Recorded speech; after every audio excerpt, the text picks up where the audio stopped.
Hey, sickos. I'm LJ. And I'm Toe. And this is... Don't Tell My Therapist.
Well, if you caught our last episode and actually came back...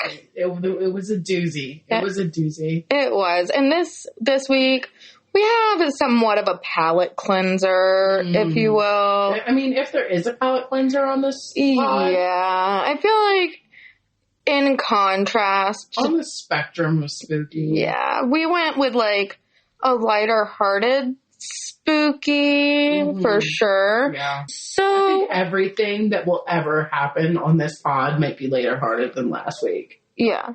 To be fair. But this one is good. Yeah. Actually, I don't even really know much about it, so. Yeah, literally all she knows is the subject.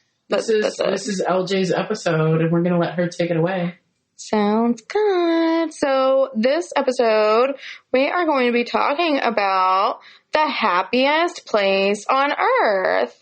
Mouse Country! Yay! You know, as a Floridian, I have always been a Mouse Country person. I am that person that you, like, go to Disney World with, and I'm just spewing, like, random Disney haunting facts the whole way. So I loved researching this episode. Something that is, like, disturbing, but probably interesting to people who are similar-minded is initially I was going to do not just Disney hauntings, but I was like, I'm going to do hauntings and deaths on Disney property. Oh, spooky. Which was cool initially. However, there are so many deaths on Disney property. You know what? I think I remember us having a conversation about this. Yeah. So I'm not going to go into all the nitty-gritty details on all of these deaths that I read about. But, I mean, there are just, like, unfortunate drownings in the moat at Cinderella's Castle, a child who drowned at, I think it was Art of Animation Resort on property. There was another child just a couple years back, unfortunately, who on the bay side of a resort was, this is, like, awful to even say, but he was, like, snatched by an alligator. Ooh. And drowned, and his body wasn't even recovered for a day. Oh my God. There was, like, a suicide I read about on property from a resort. I think it was the Contemporary. A man, like, jumped from the Contemporary. There was crime scene tape and stuff up for a little bit, but, like, as soon as the crime scene tape came down, within the same day, everything was just, like, completely normal. God. But there were so many like that. Like, I could just go on and on and on. There was, like, a cast member who died on property. I think he had, like, a heat stroke in his Pluto suit.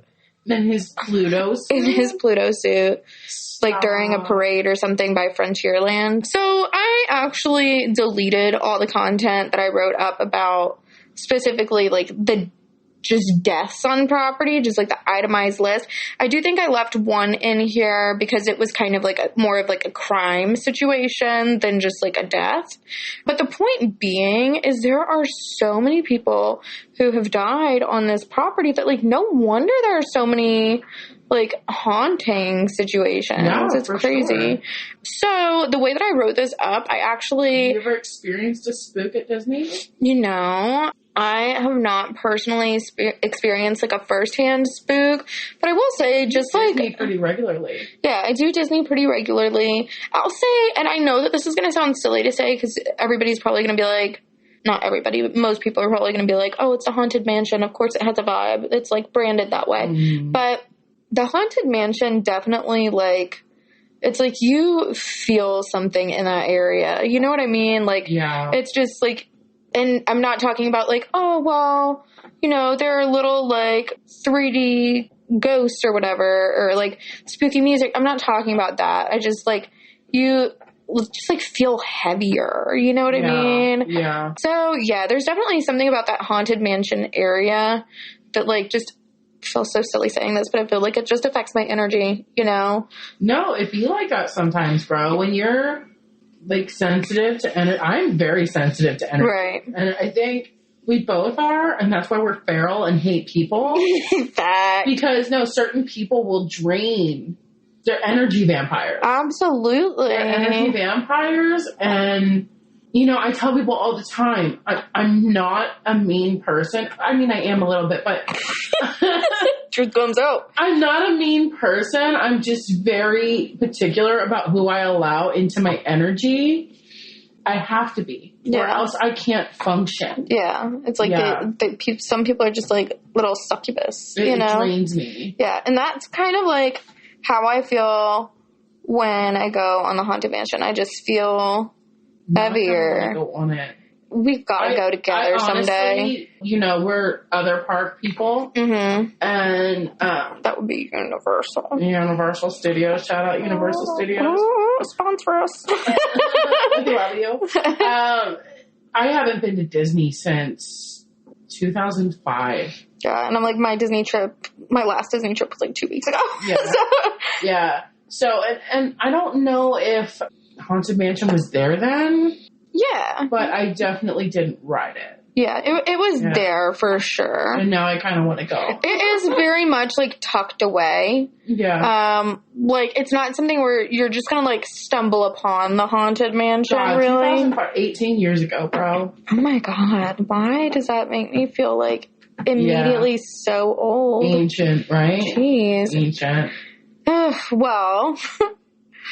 We have some good stories here today. I have a lot on the Haunted Mansion, actually, so I'm excited to share those with you. Exciting. I'm looking forward to this. Yes, but I have, like, literally, you know how I am with my organization. I have organized these by location. Of course. Of course I have. So we're going to start... It's all a show. She's actually a fucking hot mess of a human being. Literally, when I'm, like, hyper-focused on something, I'm like, that's my hyper-focus. I get, like, very organized, very, like... meticulous and fixated on it, and that's how I am about this podcast. But then every other area of my life doesn't remember where she parked her own car. Okay, to be fair, you also didn't remember where I parked my car. Yeah, well, oh wait, you weren't even there that day. You just called me out for something you weren't even there for. I was thinking about the other day. I left the gym with my boyfriend and my kid. Yeah, and I literally walked, like, the wrong row, and I had to do, like, a walk of shame, because I met him at the gym, so he had his car, I had my car, and I, like, went on the other aisle, and then I had to, like, cross back past him, and he's like, lose your car again? God. So, anyway, speaking of transportation. Let's jump right on into this one. Yeah, so our very first haunting that we're going to talk about today starts at the monorail. The good old monorail. Yes. So those of you who aren't familiar with Disney transportation, when you get to Magic Kingdom, there are like two methods. And this is at least in Orlando, Florida. This particular story I'm going to tell you about is actually in Disneyland, California. So I'm not positive how their transportation is set up. Okay. In Orlando, we have the option of the ferry or the monorail. Obviously, in California, they bare minimum have the monorail. Right. And the monorail system is, think of it like an aerial train system. Yeah. Like, it's built up train. So, yeah. So, Disneyland has a ghost who can be seen running along the monorail track. In 1966, a 19-year-old named Thomas Guy Cleveland died tragically after trying to sneak into the park for a grad night. I don't know if you guys are familiar with grad night, but every June, Disneyland is open overnight for high school graduates for like a special event. I didn't know that. Yeah. It's just Disneyland, California? No, Disney World does it as well. Okay. Most of my siblings went. So, of course we did. Of course Florida they did. People. Yeah. It's what we do. Florida woman thing. Yeah. Okay. So, hashtag just Florida things. But yeah, it's a big to-do here for Floridians, like to go to grad night. And so I guess he snuck into grad night. He actually climbed a wall onto the monorail track. Oh my God. Yeah, and security actually spotted him, and they were just trying to say like, hey, you know, get down, that's dangerous. Yeah. But he obviously didn't want to get, like, the thing is, if you do something egregious on Disney property, you're banned for life, pretty much. Right. And so I'm sure that this was in his mind. He didn't want to get in legal trouble as well. So instead of coming down when he was spotted by security, he actually like ran and ended up being hit by the monorail. And not only was he hit by the monorail, but these things take a moment to come to a stop. You know, they're a force. I was listening to another podcast. They're not meant to have obstacles in their way. No, they're not. I mean, I don't know this ins and outs of what kind of braking system is on this thing. Yeah. It's not meant to have to stop like that. Yeah, well, and that's what I was going to say a moment ago. Recently, I was listening to a podcast on Morbid with Ash and Elena. And shout out to them. They are our favorite podcasters. Yeah, we love them. But I was listening to this podcast episode that they did on a cryptid in Kentucky, which is like a monster legend type thing. Yeah. The point being, a lot of people were dying on this trestle when they would go out onto this train track to try and, like, basically playing chicken with this monster or whatever. Okay, what the fuck? Yeah, but because they get out on the train track, they can't see the train in time to get off. The train can't see them in time to stop. And where I'm going with this is that they had said that it takes a train about 1.5 miles to come to a full and complete stop. I've heard that. And now, this is not a train, it is a monorail, so that might not be exact, but think about it, it's the same type of force. Yeah. So I mean, it's going slower, but it's similar. Again, they're not putting a lot of, they're not designing it to stop quickly because nothing's supposed to be on the track. Exactly. So this poor kid was unfortunately drugged 30 to 40 feet before the monorail even came to a stop. Yeah. And now it's widely reported that people will see the figure of a man standing on that monorail tram. And when the monorail approaches, the figure will suddenly disappear. And so that's believed to be the spirit of Thomas Guy Cleveland. Rest in peace. Rest in peace.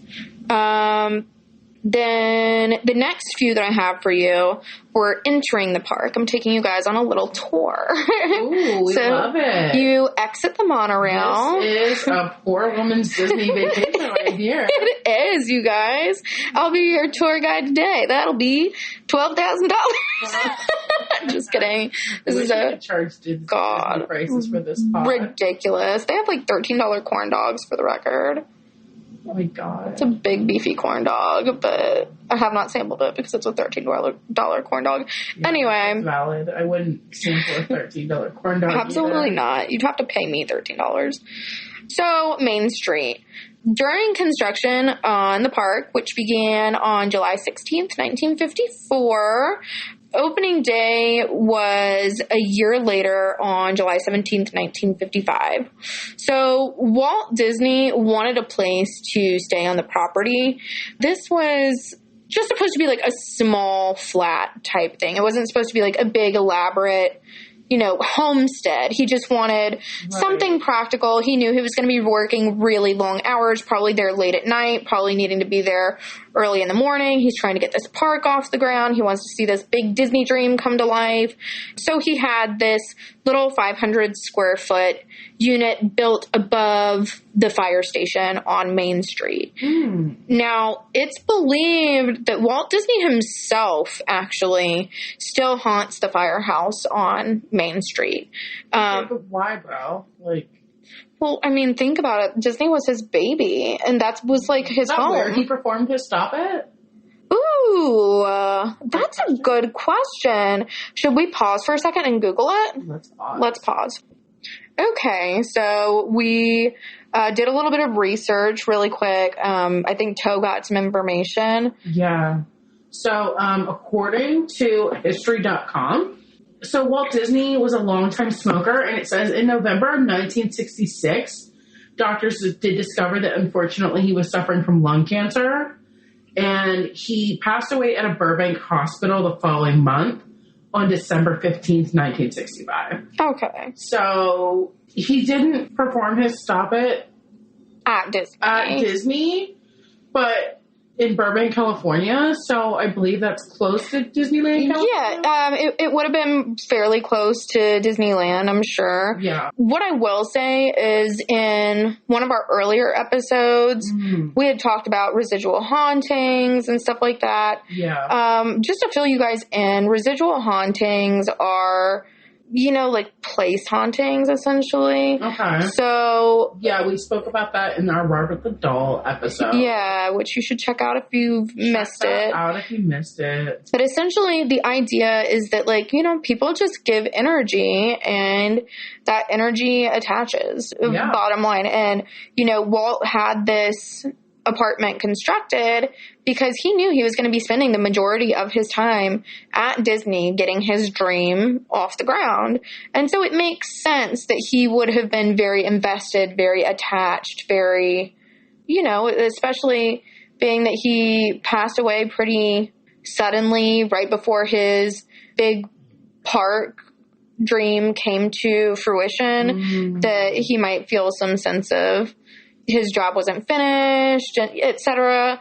I obviously can't speak for him, but I think that's a pretty reasonable assumption. Yeah. That he wanted to hang around and see his dream come true. Absolutely. And they say that after Walt died, an employee was cleaning the apartment, that upper area we were talking about. Oh, okay. Yeah, and the lamp in the window turned on by itself, not just once, but repeatedly. Ooh, spooky. Yeah, and so the lamp is now left on permanently as a tribute to Disney, but people often report seeing the curtains move by themselves. Now, the reason why they decided to leave the lamp on permanently is because the last time that this cast member went to turn the lamp off again, she heard Walt's voice say, "I'm still here." Ooh. Yeah. And so she was she was like, lights on for life, boy. Absolutely. Yes. So still on Main Street, but outside of the firehouse now. And this one, what was unclear is if this was a Disneyland property or Disney World, for the record. I couldn't get that clarified. But on one of the main streets at one of those two main Disney properties, people often claim to see a woman in white on Main Street. She's said to be in 19th century clothes, and many have caught sight of her. Legend says that she died on the property in the early 1900s, but never moved on. She is known to lead lost children back to the daycare center to be reunited with their parents. So she's one of the good ghosts lurking around Disney. She's a wholesome lady. I also read that many of the stores are supposedly haunted. There's the 4th floor stockroom of the Star Trader. That's at the exit of Star Tours in Tomorrowland. So that would be Disneyland. It supposedly has cold spots and is reported to have just a generally like creepy energy. Yeah, there are also stories of merchandise being rearranged on the shelves after the shop is locked up for the night when nobody's around. There is a place called Happiest, and Happiest. Yes, that would be near Tomorrowland as well.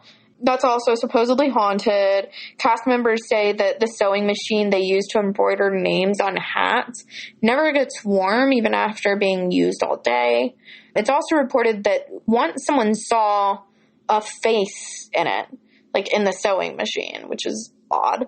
These are like really out there. I know. I'm like, I don't know. Like, fact check that, I guess. But I feel like the embroidery machine not getting hot. It's a little. Yeah, I'm like that one for me. I'm like, it's not doing it for me. Maybe it has a cooling implement in it, perhaps. Yeah, and it's like that they saw a face in it. And I'm like, bitch, is it your reflection? Like, you know, I just like, are you guys okay? Yeah, I don't know. Those are a little bit of a stretch for me. Yeah, I would actually agree with that. They also say that there's a haunted ice cream cart that's said to have a woman's voice being heard by it, even though there's no woman around. But again, I'm like, you're at Disney. Like, there are going to be people around in general.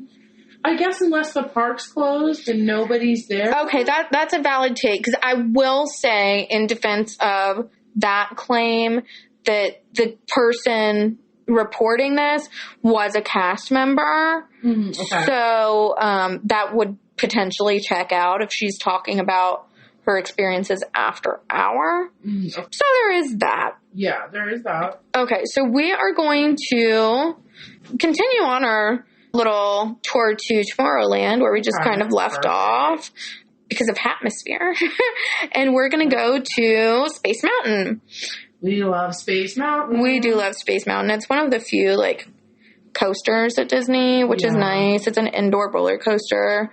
I actually went on it with the lights on for Girl Scouts when I was a kid, and that was, like, a big to-do. Was that a big to-do? It was a big to-do. Thanks for asking. That's one of very few fun facts about me. Very few fun facts about LJ. Yes. She went on... Okay. Yeah. So, moving on. So, there was a man who is frequently misreported to have been decapitated on Space Mountain. Oh, yeah. I think I've heard that one before. Yeah, it's been debunked. It never happened. The man wasn't decapitated on Space Mountain. There is a legend ghost that known to have been seen in 1970s-esque attire with red hair, and he's often referred to as Mr. One Way. He doesn't wait in the queue at all. He appears only at the actual ride cars, approaching them like from the opposite side of the waiting area. So basically like from where you would exit the ride. Okay. And he'll sit down in any empty seats he can find. It said he disappears right before you hit the final tunnel at the end of the ride. And he's also sometimes seen in the cast member locker rooms in the Space Mountain building. Okay. Yeah. For what it's worth, there's also a second ghost dubbed Disco Debbie, who is said to haunt Space Mountain. She apparently glows in the dark. She glows? I'm sorry, did you just say the ghost glows in the dark? Yeah, I think it's the ectoplasm. I'm just kidding. I made that up entirely. I got that from Danny Phantom. Great. But no, she's reported to be the spirit of a cast member who died of an aneurysm behind the Space Mountain building. So, like, there is truth, unfortunately, to the fact that, you know, that death, like, definitely took place on property. Like, this is confirmed. Don't like that. Yeah, so that is awful. Why she allegedly glows in the dark? I'm unclear. Honestly, maybe she was just like a glow person, you know? Maybe she was. I don't know. If that's what she wants to be doing in the afterlife, more power to her. Yeah, I mean... Get your glow on, girlfriend. Yeah, honestly.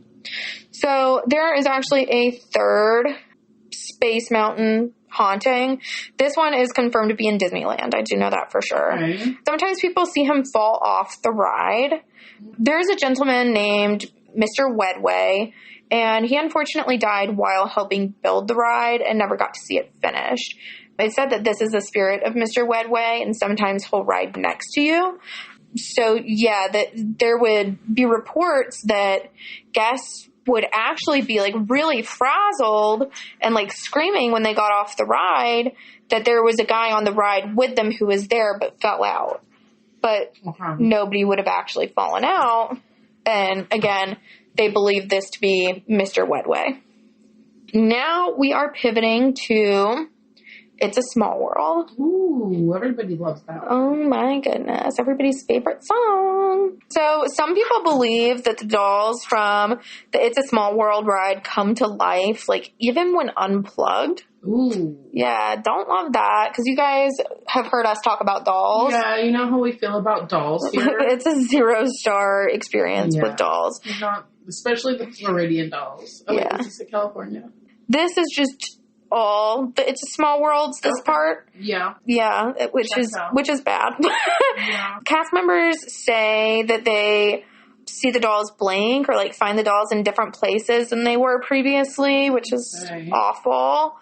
Now, this part is specifically Disneyland, the one I'm getting into now. This one is unverified, for the record. Okay, that's important. So there was a photo, but we all know that photos can be manipulated, photos can be doctored, photos can be unclear, and this photo could have been any of those things, but what I do know for a fact is it's at least unclear, okay? Okay.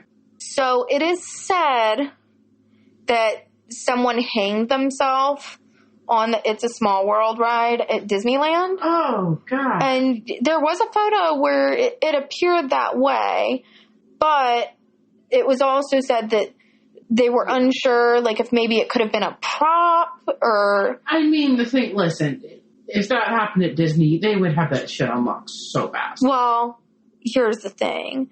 Passengers were immediately evacuated for safety concerns.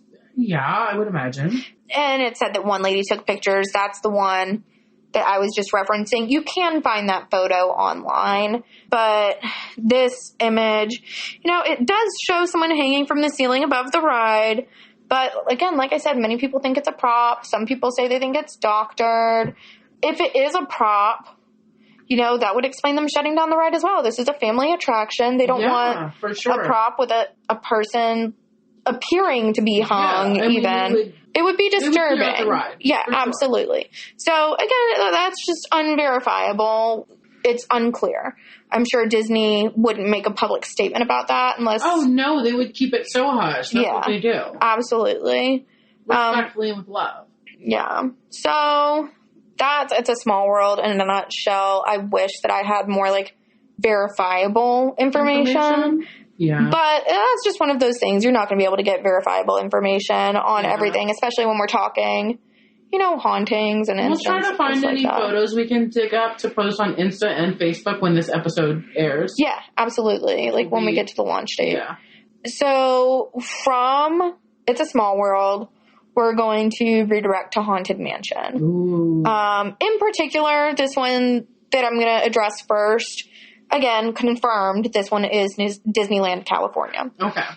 So legend has it that a little boy's mother spread his ashes in the Haunted Mansion without getting the park's permission to do so. That's a weird place to put your kid's ashes. Oh, honey, just wait.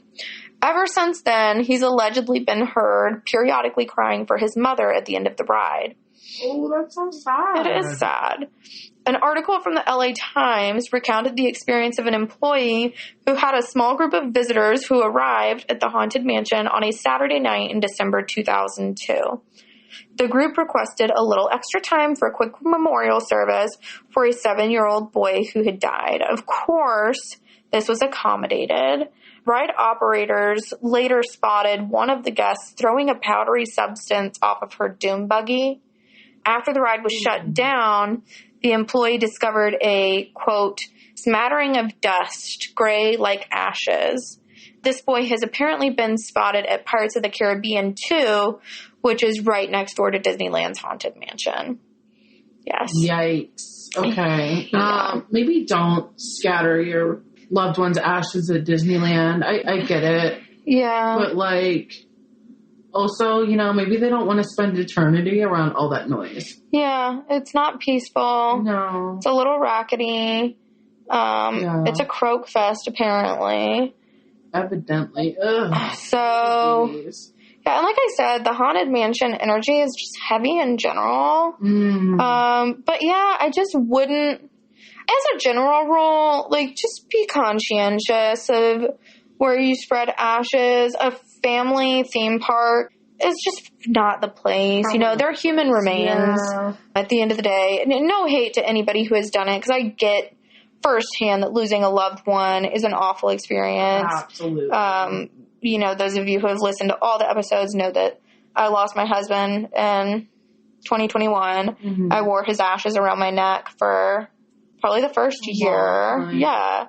I still wear a necklace that has his handwriting on it every day. Mm-hmm. I get it. But it's more like a sanitary thing, first and foremost. But then second, I don't know. There's just... It's not a good place to lay somebody to rest, I feel like. No. I feel like somewhere more peaceful. I'm not telling you what to do. I'm just... Yeah.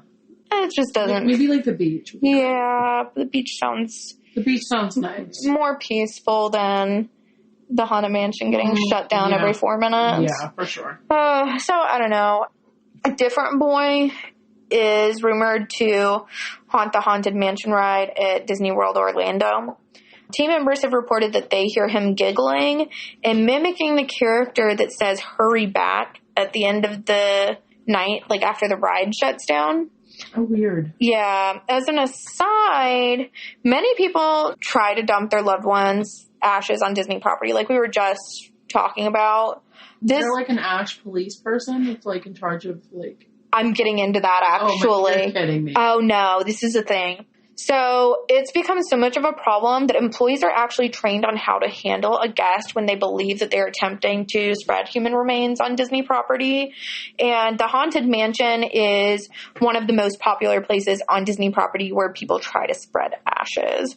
So Disney's official stance on ash scattering is that it just doesn't happen. And that's what they said. They're like, oh, that doesn't happen here. Again, we come back to Disney keeping things hush. Right. Yeah. But that said, if you're ever at Disney and you hear a cast member say, HEPA cleanup, that's HEPA cleanup, it means that they're on their way to go vacuum up someone's ashes. Cremated remains have been found all over both parks, and cast members say that it happens at least once a month.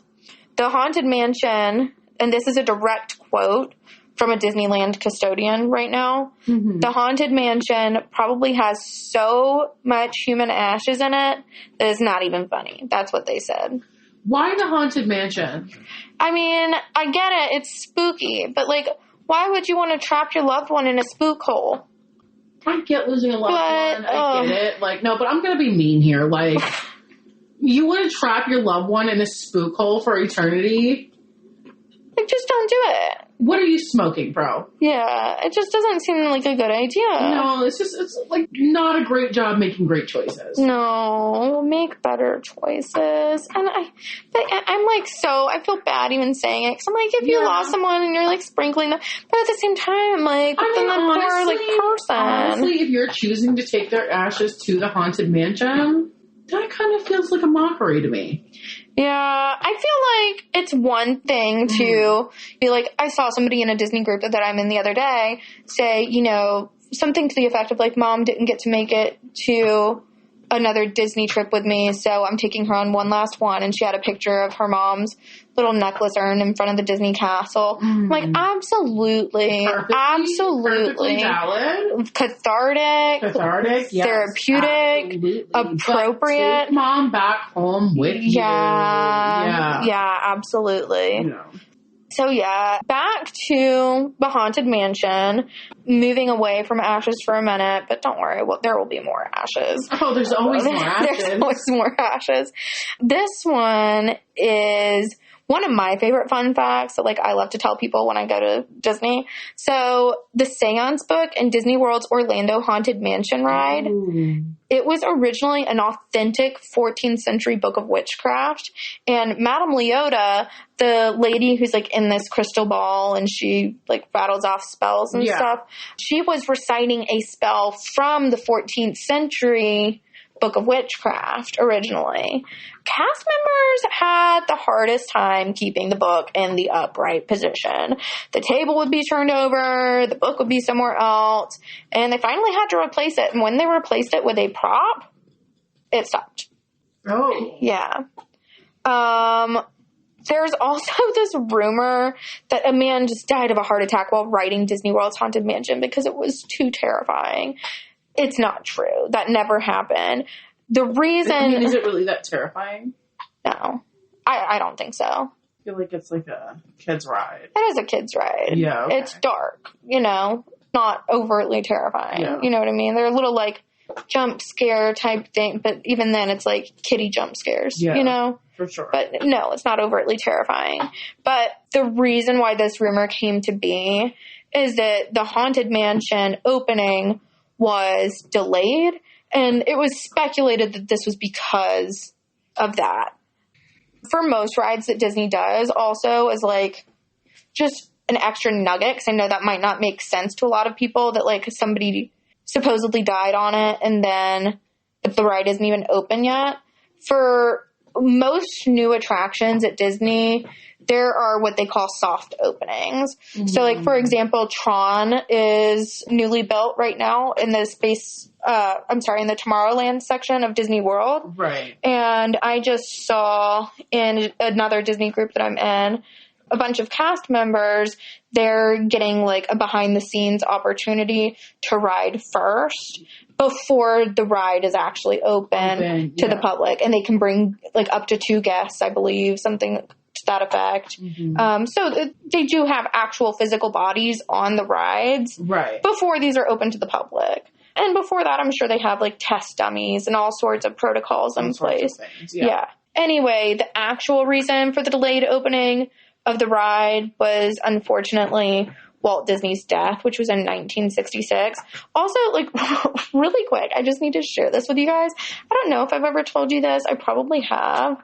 But this is, like, a classic one, so this is great. Okay. So we all know that, like, I love me some theme parks. Like, when I was young, before I realized that, like, I'm hopelessly number dyslexic, I wanted to be an Imagineer and, like, design roller coasters and stuff. Now I just ride them because I stand no chance at being an Imagineer. Anyway, I was, like, obsessed with Walt Disney as a kid. Mm-hmm. And in 4th grade, I moved schools. I moved to a private Catholic school at that time. And the thing is that this school was, like, pre-K through 8th grade, right? Oh, okay, yeah. Yeah, so everybody else had pretty much been there from pre-K, if not pre-K, mostly since kindergarten at least. Small class of, like, 30 kids. And they had this famous Floridian project, and everybody knew this was the big project for 4th grade. Well, even though Walt Disney is technically from California, since he has, like, such significant impact on Florida, my teacher had said, like, okay, even though he's not technically a Floridian, you can do Walt Disney, that's fine. Yeah. What I did... Only in Florida would that be a project. Right? I hope all of you love something in life as much as people from Florida love being from Florida. We love us a little of ourselves. Yeah. Yeah. So Florida baby me writes up this article because, as you can imagine, me being a podcaster now, I love writing. I love outlining. I love making lists.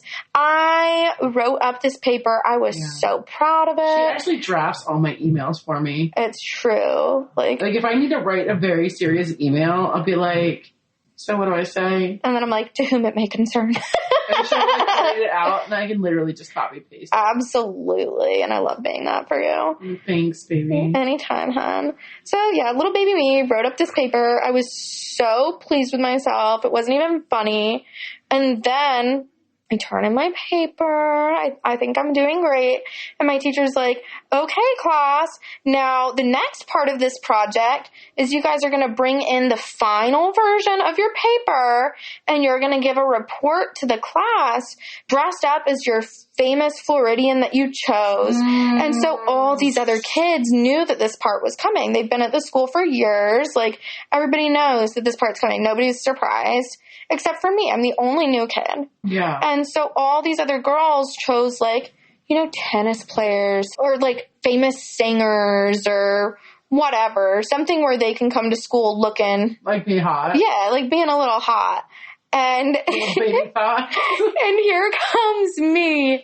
My mom went to the little boys department of like JCPenney's or something. Stop. And she bought me a little suit with a clip-on tie. And I remember being in the bathroom with her that morning and her like drawing a mustache on me in pencil and putting on my little clip-on tie. And she put my hair in like a low bun in the back. So I looked like I had like a slicked back little old man hairstyle. And so I get to school in my little business suit with my little fake mustache surrounded by all these little Saudi fourth graders in their tennis skirts and whatever. And I'm sitting there in a little man's business suit. Somewhere I still have a photo of this at my mom's, actually. Precious. Can we get that photo? Oh my gosh. Put it on the gram when this airs? You know where it is. It's in my storage unit. Dun, dun, It's not at my mom's. It's here. Unit. I, for real, might find that to just grace you guys with how awkward I was. If ever I looked like a little gay me, that was the gayest I ever did look. Yeah. So, yeah. Gayer than the pink hair. Yeah. It was a lot. And then, cherry on top was I played trumpet. So I had to go to band after. And I remember raising my hand at band, like when I got settled, to be like, Mr. Rowe, can I go wash off my mustache in the bathroom? Because I didn't want to get mustache on my mouthpiece. And all the other kids were like giggling at me. And I'm like, listen, bitches. Comical. So yeah, I just had to interject there because that was something. That was something. All right, pivoting.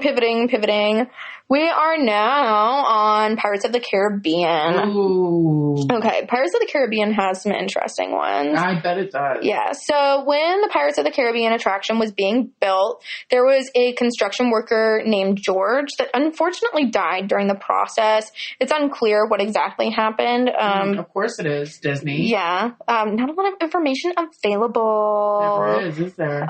Seems like an NDA situation. Don't actually know that, but it's just like sus. You know? Seems like they're lawyer to the high fucking heaven. Yeah. So really unclear. After his death, the cast members began to notice odd things happening, like the lights going on and off. The Pirates of the Caribbean is actually said to be haunted by George. Cast members greet George and bid him farewell at the beginning and the end of their shifts. They say that if they don't, the ride experiences increased breakdowns and mysterious phone calls will come from the empty control room. Some even say they catch a sight of him on the monitors. On a few occasions, riders have shouted that they don't believe in George, and mysteriously they end up being stuck for a long period of time on the ride. George fucking with the ride. Yeah, so that's George. There's also a boy ghost who is seen in the video monitors. He can be seen in the control tower, caught on the surveillance camera. He always seems to be happy and enjoying himself, which is nice to hear. Love that. But when the boat comes back into the station, it's always empty. Hate that. Yeah, it's also been said that Walt Disney's ghost and a couple of other ghosts sometimes haunt the Disney Gallery above the Pirates of the Caribbean. Okay. The gallery was originally designed to be Walt's personal apartment, as the one above the Main Street fire station was kind of small. Okay. So then this is still Pirates of the Caribbean. We are now back to ashes. Shocking. Ashes. Okay. So on Friday, I hate that we're like this. ashes, ashes, we all fall. Okay, so on Friday, April 5th, 2019, workers at the Anaheim theme park spotted a guest on the ride sprinkling a unidentified substance into the water. I wonder what the hell that could Yeah, it doesn't sound super unidentified to me. It prompted them to close the attraction and alert police. A witness just... Police? Yeah. I mean, look, okay, I know I just trashed the ass numbers, but I think do we really need to bring the law into this? You know, what's funny is I was reading accounts in general, and it said that, it's actually very rare. They usually don't alert the police for these types of situations. I literally just got done nailing these people to the wall. I get that, but look, I don't think I would call the cops about it. Yeah, I mean, obviously... going back to kind of my stance on it, they're clearly going through some stuff. That said, we're not police calling kind of people around here. Yeah, we're really not. I would just say, in general, should they be, told, hey, you absolutely can't do that? Yeah. Maybe even, I could see them, maybe escorting them off the property even, possibly. Yeah. But, I mean, look, they have enough of their own internal security to deal with this shit. Yeah, I just feel like police is definitely, to me, that's overkill. Well, the only reason anybody at Disney is contacting the police about anything is because they want to press formal charges. They want a paper trail. Absolutely. Otherwise, they have enough manpower to get somebody off their property. Yeah, absolutely. Absolutely. A witness in this particular instance described the substance as baby powder that quickly dissipated. Disneyland Resort spokesman Rob Dowdy said, quote, "We reopened the attraction after determining that there was no hazard to our guests," end quote. Okay. Anaheim. Again, the vague. Yeah, exactly. It was just that's a non-statement. Do we see a pattern here, people? Yeah. So Anaheim police decided not to take a report because they honestly lacked a good description of the female suspect. The evidence was dumped into the water. So even the cops were like, bro, yeah, the fuck? Exactly. They were just kind of why'd you call us type thing. You don't know who did it. The evidence is now in the water. Community resources. Yeah, it was just a non-issue. A fun fact as well regarding props on this ride. Okay. Real bones were once used as props on the California version of the ride. Real human remains. I don't like that. Yeah. How? Why? I have so many questions. I have a couple of answers. So an article from Bustle cited that the fake skeletons available when the ride first opened were just deemed not realistic enough. So the Imagineers working on the ride did the logical thing, and they reached out to UCLA Medical Center to see if they had any human remains they could use. Oh, well. Yeah. How logical. And these were eventually replaced with fake bones. I can only imagine why. So that's it for Pirates of the Caribbean, but just you wait, there's still more.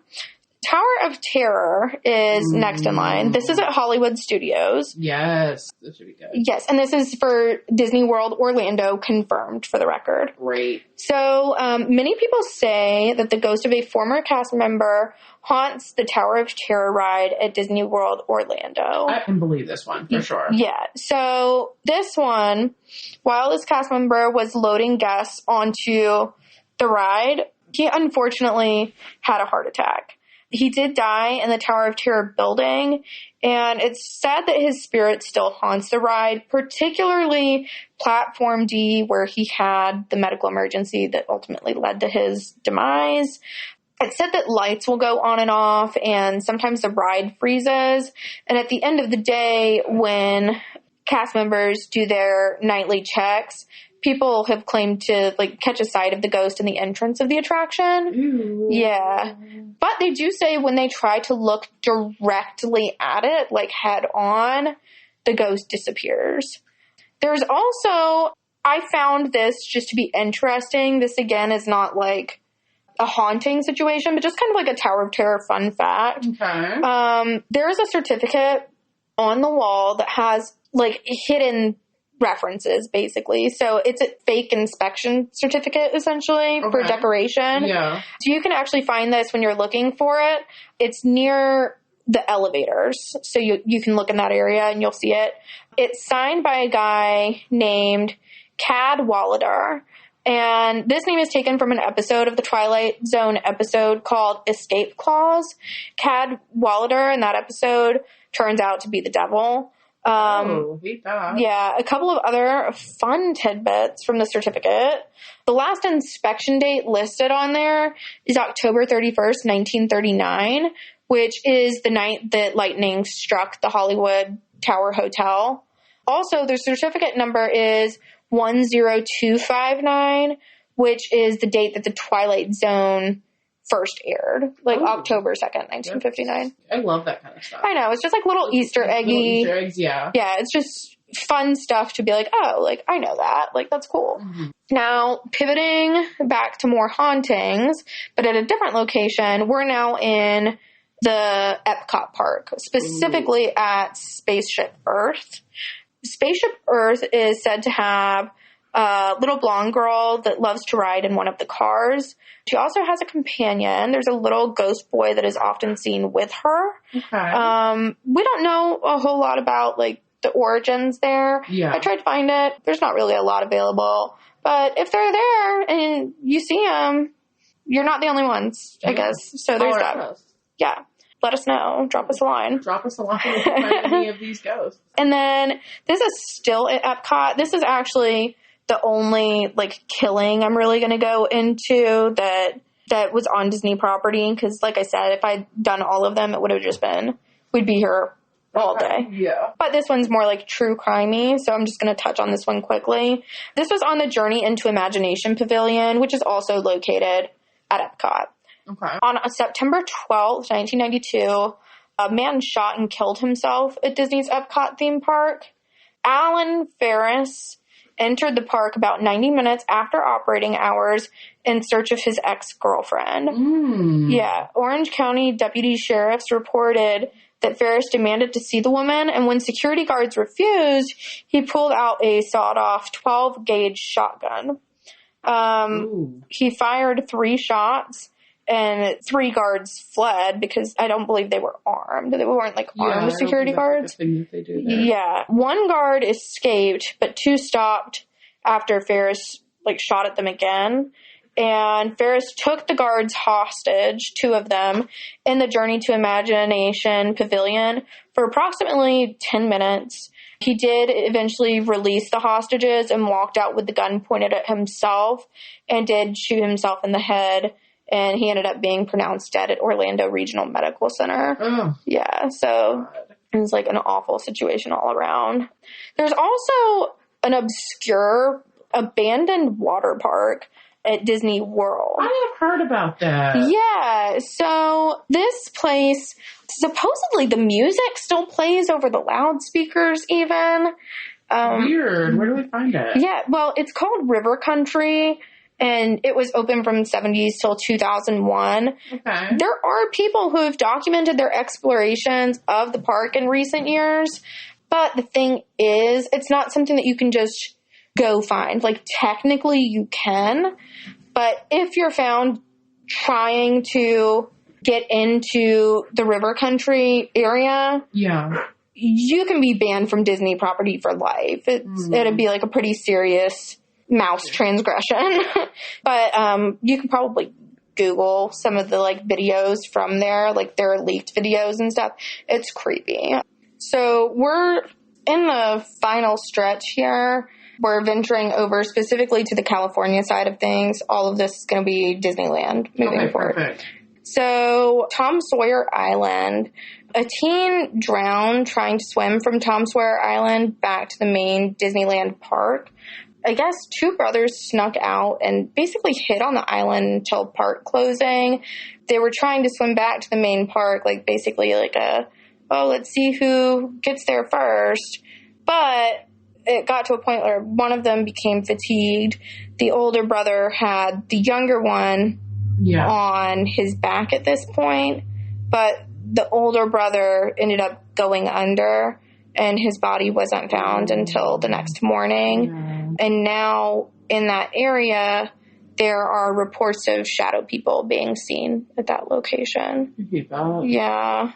The next one is at America Sings, which I personally am not familiar with the next two locations. We do not have these at Disney World. Okay. So just keep that in mind. But I'll give you the story as best as I can without like the direct experience of having been on the ride. Love it. So 2 weeks after the new attraction at the time, America Sings, opened, which was on July 8th, 1974, an 18-year-old cast member named Deborah Stone was tragically crushed between the walls of Disneyland's America Sings ride. This was one of the most tragic events in Disney park history. After the incident in 1974, the ride was rebranded to the Carousel of Progress, which we actually still have here at Disney World. We do have the Carousel of Progress. Love that. Then they eventually ended up shutting down the ride altogether. I guess a safety light was put in after Deborah passed away. Okay. And that safety light was supposed to warn the attraction operators when people got too close to this dangerous area. The stationary walls were replaced with breakaway walls. Yeah. And they say that Debbie Stone is kind of like a guardian angel of this area. That's sweet. Yeah. You'll have a good ghost. Absolutely. Cast members who work on the attraction, which was open until 1988. So there was some time, about 14 years from point A to point B before it closed. They would hear the voice of a woman warning them, be careful if they got too close to one of the walls. Yeah. The American Sings building is also said to be haunted by the ghost of a teenage boy who died in the speed tunnel section of the People Mover, which is on the outer edge of the building. The boy died while trying to jump from one cart to another, and he was dragged along the track before the ride came to a stop, which is just awful. Yeah, not good. No. And then finally, this is one of the most notoriously haunted Disney rides in conjunction with the Haunted Mansion. I would say these are probably the top two. So I saved one of the best for last.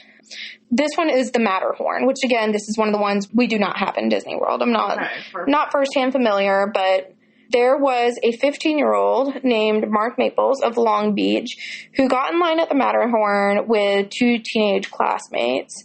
It said that he stood up and hit his head on the Matterhorn. This was in 1964, and he did end up, unfortunately, passing away. Yeah, the details are a little bit, unclear, but the friends who he was with said he was in the middle seat and it was dark, so they couldn't see exactly, but what they were able to say is that the bobsled was beginning its descent down the mountain. Okay. And one of the boys said that he felt Maples bump into him, but there was no real way to tell what he was doing because it was a bumpy kind of ride. He said he looked up, heard a noise, looked down, and recognized Mark's sweater as he was falling out of the side. Oh, no. Yeah. Disneyland officials are the ones who speculated that Maples unbuckled his seatbelt and stood up on the ride. And yeah, he struck his head. They said he fell vertically about 1 foot and then landed beside the tracks of this sled. The sled would have been going about 20 miles per hour at the time of the accident. Yeah, that'll do it. Yeah. It wasn't until two girls who were in the car behind the car where the boy fell out verified the story that the other two boys who were in the cart with them, they were like, no, this really happened. Then they were like, oh shit. And the ride was shut down. But they didn't even take the boys at face value initially. They were like, no, that didn't happen. And they were like, no, seriously. And then the two girls came along and they were like, oh, yeah, sounds legit. So now he didn't die immediately either, which I feel is often so much worse even. He was rushed to the hospital at this point with severe head trauma and was put on a ventilator. He unfortunately died 4 days later. He never regained consciousness. We don't have any particulars on hauntings from him specifically, but it is said, I'm going to get into someone else here in a moment. And some of these things could be attributed to either of them. I'll just say that. Okay. So, workers have claimed to be haunted after a woman known as Regina Young, who is known as Dolly, fell from her seat while riding the Matterhorn. She was also, unfortunately, killed, this time by another oncoming bobsled. Her seatbelt was unbuckled, and it's believed that she stood up just before the dip, where the other track crosses over the track, and she was run over, which, oh God, that sounds awful. Oh my gosh. They actually had to dismantle the track altogether to dislodge her body. And there was a Matterhorn worker who said that in the 6 years that they worked the ride, they never saw the lights working in the area known as Dolly's Dip. They said that the lights always seem to burn out anytime they put a new one in. Like, they just won't work in that area. Yeah. These days, some cast members claim to have felt like someone was watching them during their routine walks throughout the ride, which are conducted at the end of the day. Which, again, like, you could say that's Dolly. You could say that was the other gentleman, Mark Maples. But, you know, I don't think there's any way to really say, like... Yeah, it could be any number of things. Yeah, but, yeah, that's the Matterhorn, and that's the happiest place on Earth, so... Is that all we got? Could be happier. Yeah, could be happier. Could be happier. But yeah, that's all I have for you guys today. It was a pretty full episode, so thanks for sticking it out. Yeah, thanks for riding with us. If you guys would be so inclined, we have socials. We're on Facebook, Insta, TikTok, all the things. Patreon, Bonfire. Yep. So feel free to like, subscribe, drop comments. Yeah. If you want to see us cover something, shoot us an email at don'ttellmytherapistpodcast@gmail.com. Absolutely. And LJ will respond to you. I will file it in a special little file. In a special folder. It will make my heart so happy. So, yeah. Again, thank you guys so much. I just want to reiterate again, if you guys can't subscribe to us on Patreon, which I assure you will appreciate anybody who does subscribe on Patreon or buys a shirt on Bonfire. But if you can't do that, that's okay. That's fine. All are welcome here. All are welcome. But we do ask that you please consider liking our socials, engaging on them. Engaging with our socials helps a lot. We're just doing this for our own amusement. Because it's something that we enjoy doing. And we look forward to hopefully growing it. Absolutely, yeah.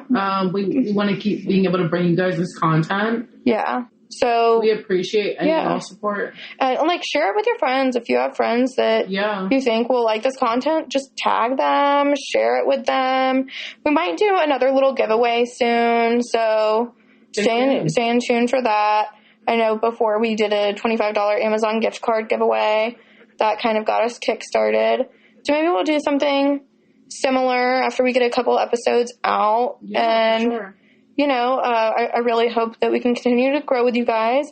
But thank you so much for joining this one. And I think the next episode we're going to bring you is going to be Toes. Yeah, we've got another murder coming your way next week. Not a serial killer this time. This is a one-off murder. Yeah. So crime of passion, probably. Crime of get the fuck out of my life, I guess. Okay, I'll take it. Yeah. Intrigued to learn more. Yeah. Okay, well, we'll look forward to covering that one next week. Absolutely. And we'll see you guys there. Until next time. Toodaloo. Bye, babies.